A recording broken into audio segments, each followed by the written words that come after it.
It's Professor Papaya. Let's talk about something. So, let's talk about poison cake. Which, admittedly, sounds a lot like murder most foul. But really, we're talking about an actual cake called poison cake. And what better way to talk about our poison cake than to go ahead and make it. We've got all the ingredients ready to go. Oven is preheating. And let's do this thing. Now, I'm making this video for 3 reasons. I know my whole thing is about creative stuff, writing, arts, music, all of this creative business.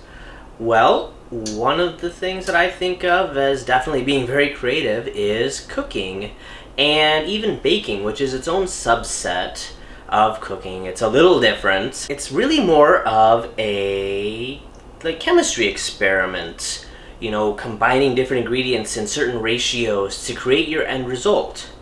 I mean, you look at bread and you think, how did anyone come up with the idea to combine these particular ingredients in these amounts and get this finished product? Who would have thought that that would come out of there? So what you've got to think is, how many iterations did they go through? Changing out ingredients, changing out amounts. Like, you got to have this creative mind to come up with all of these ideas, to come up with, oh, what if I try adding in yeast to my, flour and water paste? So I think that, the culinary arts are arts. They're very creative. You're coming up with great ideas. You're combining different flavors. And baking as a subset of that, which is, like I said, somewhat different, has its own creative elements. It's really, honestly, very cool that you can take something, you can take this many ingredients and bring them all and turn them into one cohesive whole that turns out nothing like any of the other ingredients. Although I guess you could say bread is a little bit like flour. Now, let's get started with some of our ingredients, putting them together, and then we'll talk about why this is a poison cake. Alright, we'll start by greasing our pan, and of course remember I'm not a professional, so we're just kind of doing this for fun. So don't criticize my technique. Alright, that's ready to go. Okay, we'll set the pan aside. We've got our mixing bowl. This was originally part of a set of bowls, of which unfortunately only this largest one and the smallest one survive. Now, part of the reason I bring up that I'm not a professional is the first ingredient is a box of lemon cake mix. So just anything you buy at the grocery store, a box mix, as long as it's a lemon cake, you're good to go. We'll pour the whole thing in here. Next up we have 4 eggs. Not doing anything special with our eggs. I assume that most of you know not to get the shell in there. I managed to get shell on my stove, but it's not in the cake, which is what matters. Took a moment to clean egg whites off of my hands. Now, this is an old recipe, which we'll talk about in a little bit, but because of the age of it, it actually calls for salad oil, which I found out is just a catch-all term for your different, vegetable oil, canola oil, whatever oil you're wanting to cook with, basically, within that kind of category. And this is going to be 3/4 cup of avocado oil, actually, because I don't like to use the vegetable oils and the canola oils. We've got 3/4 cups of water, just plain water. You can get it out of the tap, you can get it out of bottles, you can filter it, however you like. And to finish off our ingredients for this stage, we have a box of lemon, let's call it gelatin dessert. and I'm sure you all know what I'm referring to. You can find the boxes, once again, at your local grocery store. Support local businesses. Just put the whole box in there. So in case you missed it, that was lemon gelatin dessert and lemon cake mix. And later on we'll be using lemon juice. Right now, we're going to mix it. And I could use a mechanical mixer, but I honestly don't know where mine is. So we're gonna whisk it by hand. And the actual recipe says to whisk it for 4 minutes. And you'll see at first it's very lumpy, and as we keep going, it's going to smooth out. Now, I know you don't want to watch 4 minutes of me mixing my cake batter, or maybe you do. I mean, it's got some scraping sounds, might make a nice ASMR video, but for the time being, I think I will go ahead, pause the recording, and we'll come back when I'm done. So, it's been about 4 minutes. It's not exactly a hard and fast rule. And here is our nice batter. That smells quite good for those of you playing the home game. We are going to go ahead and get the batter into our 9x13 pan, which, as you recall, we pre-greased. Now my wife coincidentally washed dishes this morning and somehow managed to literally wash exactly what I needed to make this, like some kind of bizarre miracle slash amazing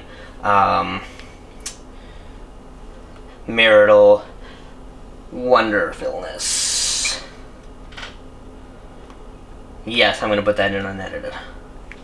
So my oven is at 350 degrees, and we'll put it in for 35 to 40 minutes. I know with my oven, I usually tends to cook towards the higher end of whatever cook time range I'm given, but you know, do what suits your oven.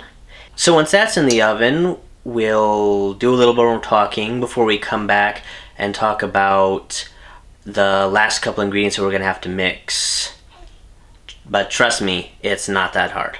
So you might be thinking a lot of the ingredients have lemon in the name. So maybe it's called poison cake because of their lemon overload. But actually, the flavor of lemon is not as strong as you might think.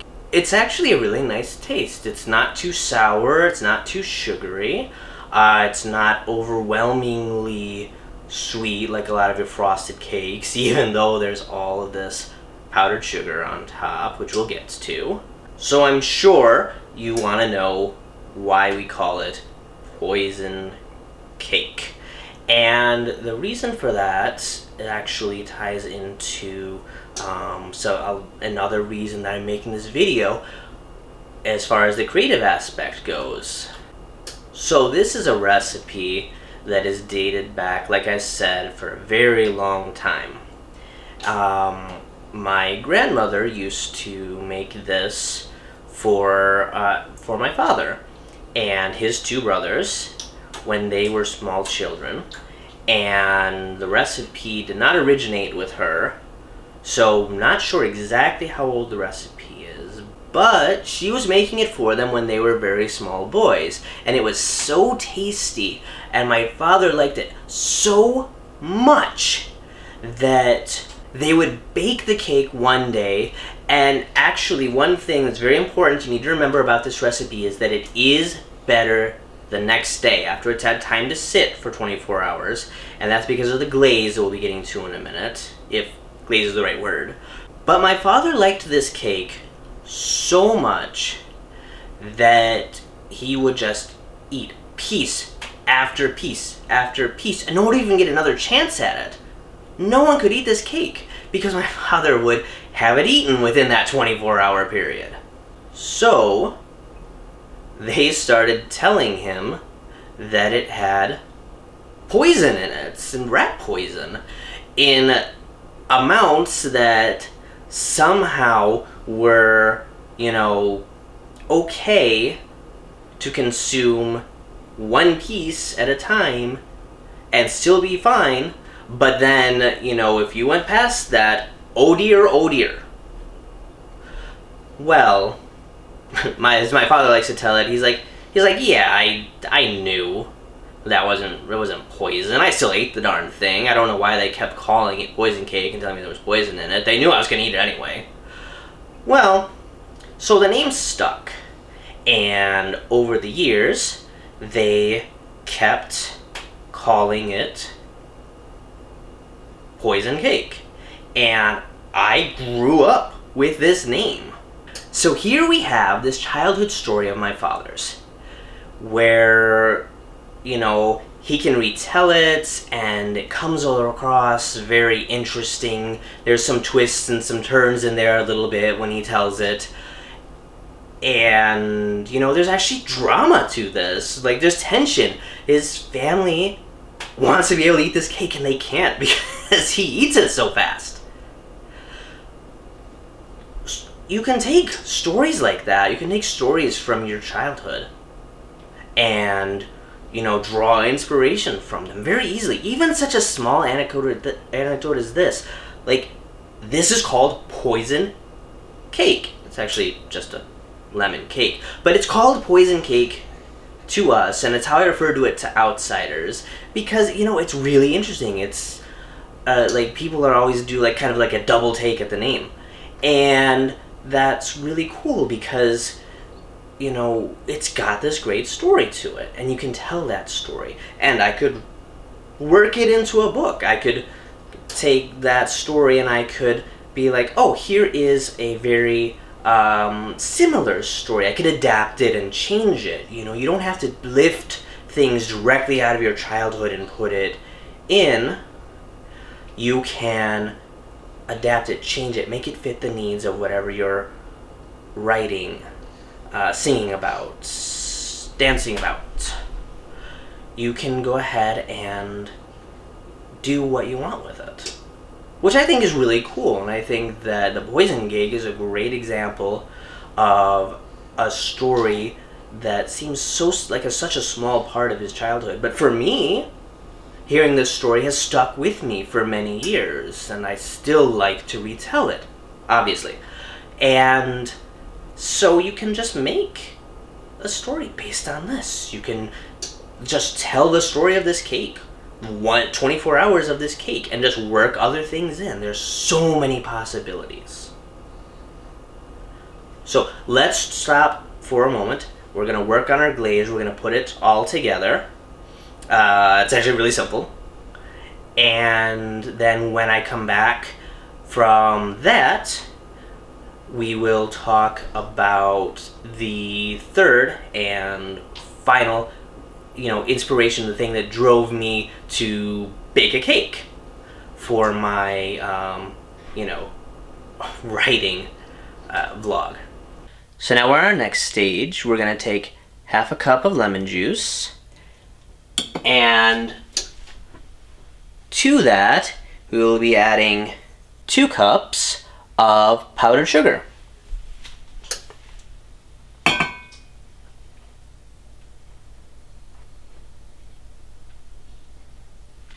We will stir that right up until the powdered sugar is all mixed in.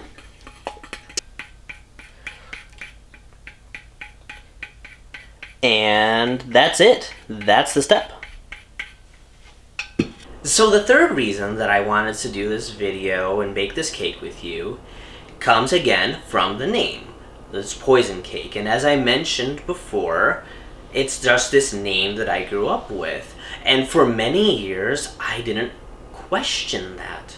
I didn't question that at all. It didn't even occur to me, when you hear the name poison cake, it sounds horrible. But to me, that was just what it was called. The name didn't have any significance until I was older and I actually heard the story for the first time.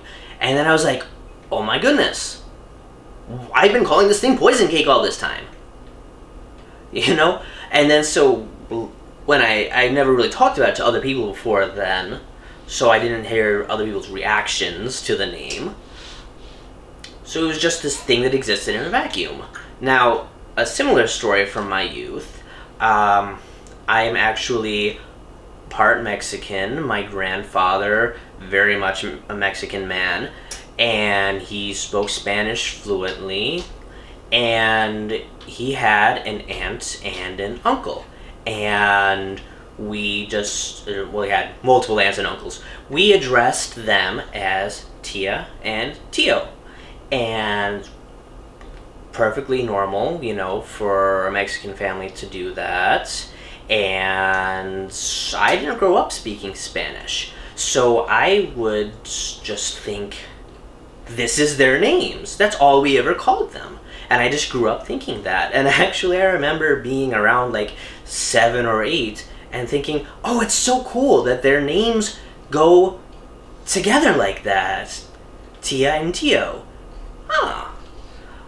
And then, of course, as I got older, I found out, oh, this is Spanish for aunt and uncle. And eventually I did learn Spanish, but, it was kind of an embarrassing and awkward thing to me to realize, like, I thought that was their names. And it's just, again, this thing. People grow up, they're so accustomed to these things in their culture, in their society, they don't think about how it could be different. They don't think about how things can be flipped around on them. That something that they take for granted could mean something completely different to somebody else. Like, poison cake, which to me was a delicious cake, and to somebody else sounds pretty awful. So here's another thing to consider when you're writing, creating characters, world building. What is the culture like? What things do they take for granted? What things seem normal to them that to us, the reader, might be odd, might not quite jive? And then you can put in elements later on where people suddenly realize and discover, like wait a minute, what is this? What is going on with this? Or maybe not. Maybe it just stays that way throughout the entire work. Maybe there are multiple cultures in the world that you're creating, and these kinds of things that people are just so used to, that's just how it is, that they don't even think about it, then creates conflict, creates issues with the other culture. And maybe they don't even realize why, that's the reason that they're having these issues with this other culture. When you world build, when you develop these places, these societies, races and peoples, you want to go ahead and consider every aspect of their lives, how they think, how they talk, how they structure their days. There's so much detail that can go into these things. And again, like I've referenced before, and will reference again, not all of your world building, all of your character building, all of these elements that you think about behind the scenes, they don't all have to be explicit in your story. You don't have to spell out every single detail. A lot of times that can create information dumps.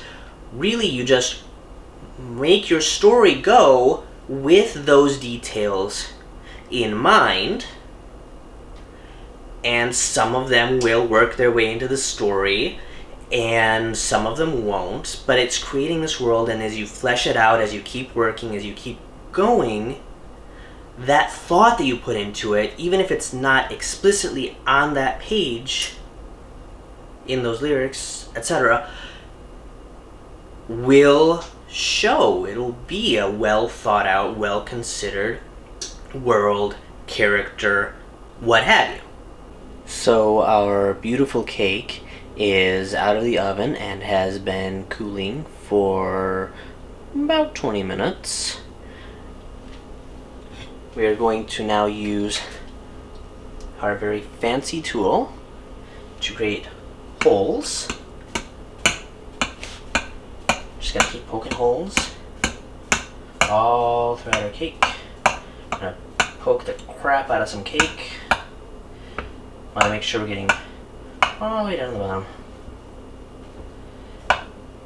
And this is a technique that I haven't exactly perfected yet, how many I need. But I want to make sure that the whole cake is able to get some of our glaze, for lack of a better word. So we're just going to pour it across. I'm going to try and get nice, even coverage. The whole thing covered in our little sauce.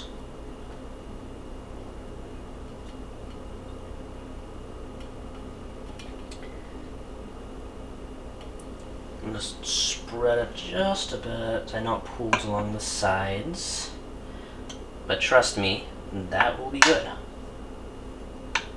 Alright, so that will now sit until sometime tomorrow. I have to admit, it probably won't make the full 24 hours, but there we are. One nice poison cake. So, I hope that you enjoyed making this wonderful poison cake with me, and I really do hope that you try this because it's delicious. Again, do let it sit for 24 hours. I mean, you don't have to, it's still good, but it's just at its best after it's sat for that day. Here are going to be my social media handles, and go ahead, hit that subscribe button, whether you liked my video or whether you didn't. Thank you for watching.